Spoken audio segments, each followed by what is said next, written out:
Maayong buntag sa tanan.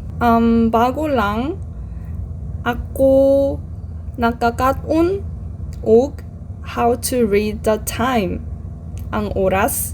Cause my last video I said like 9 o'clock as alas 9 and everyone laughed at the comment. I saw that. Anyway, akong isulti ang oras. Unsaon basa? Anyway, 1 o'clock, ala una. Not alas una ha, ala una.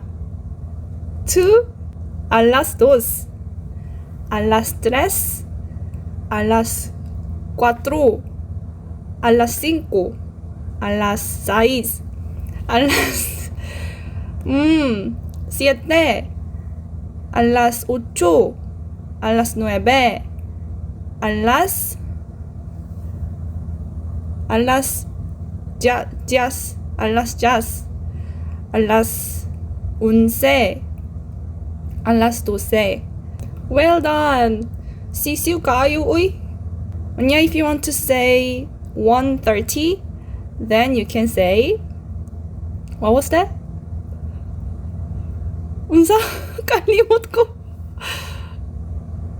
Alauna imidya. Alas dos imidya. So, unsa na oras sa karon? Karon, it's alas 11 and 5 minutes sa buntag. I didn't learn how to say 11:05. Next time na lang. One by one, step by step. Ha?